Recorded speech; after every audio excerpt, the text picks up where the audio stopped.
Pauwin, pag nauna ka mamatay, okay na gamay. Ah! Kailangan mo lang mapunit dito. Okay, never mind, hindi siya napunit. Oh, itama mo! Itama mo! Bigoy! Patalo! Oy, ano? Hindi nakauwi, etong si Trippings, kaya ang nanalo ay si Franca. All one na ang ating score. Ngayon naman ang pinili ni Trippings ay Mage. Nakazask dito si Franca, samantalang harit naman si Trippings. Early game pa lang, nangaharas na agad si Trippings. Oh! Palag! Laban! Ano? Gitna.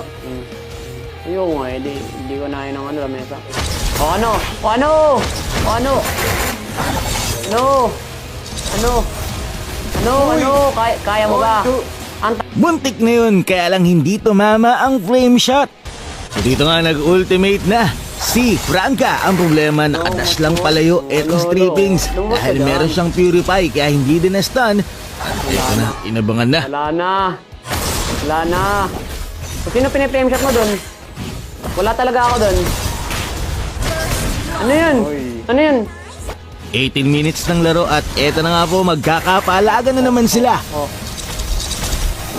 Ano ginagawa mo? Grabe nag-winter crown dito si Trippings para makatakas. Oh, lumapit ka dito. Ngayon ka sa akin. Asasak sa kay Kokey mo, ha. Wala ka ng Kokey. Tota kasi sa akin.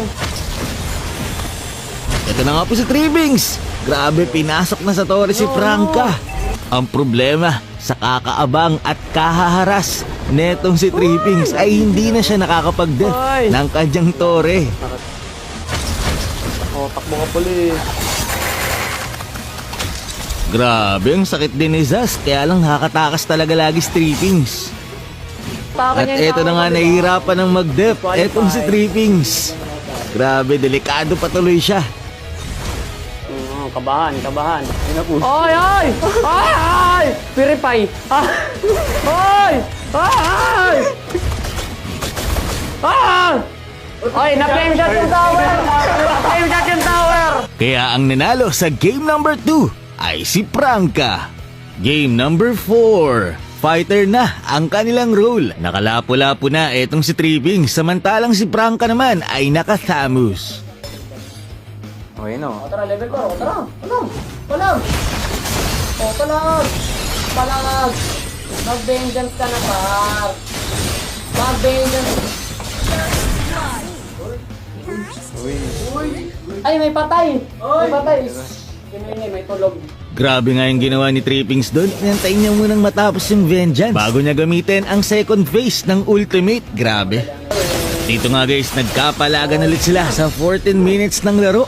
Nag-ultimate na dito si Franca, pero si Trippings lumayo lang at pumalag ulit. Grabe, napakasolid ng bakbakan, pero si Trippings ang nanalo sa labanan. Isa na lang ang kailangan niya. 17 minutes ng laro, naka-full item na sila pareho, mag-iiba na ba? Ang direksyon ng laban na to ay na nga po nagkapalaga na at si Trippings ang nanalo. 2-2 na ang ating score. King Pear! Kung ay nakakala mong saan lang ni Jerickson yung makakapatay sa Thamus mo, ha? Ha? Hindi kita yung nakakon, joke lang yun. At eto na sa ating final round. Last to last na to, kung sino nang manalo dito ang siyang magwawagi.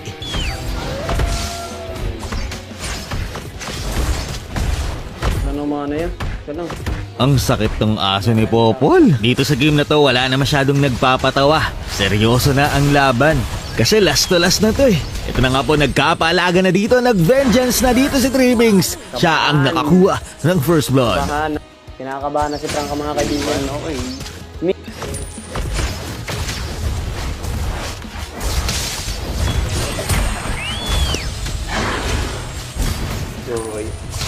iPhone! Grabe, isang takedown na lang ang kailangan ni Trippings. At eto na, hinahunting na ni Trippings si Franca. Kinagat na at napa-aegis na rin si Franca. Tumatakbo siya dito. Ang problema, hinabol siya ng aso. At si Trippings ang nanalo. Franca, anong masabi mo sa naging laban nyo ni Trippings?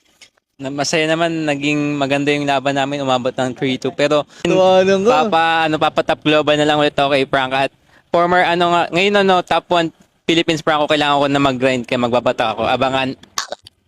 Anong masasabi mo sa mga content creator na gustong kalabanin ka? At sino ba yung gusto mong kalabanin din na susunod sa'yo?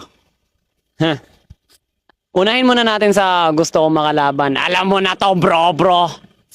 Gusto ko sana ikaw yung susunod mga par. Pero ang mensahe ko sa lahat ng mga content creator dyan, isa lang masabi ko sa inyo. Lahat ng mga malalakas, magsilabas kayo. Kakalabanin kayo nasa loob. Sino kaya ang next content creator na lalabanan ni Trippings? I-comment nyo na yun sa baba. Maraming salamat sa panonood and to God be the glory.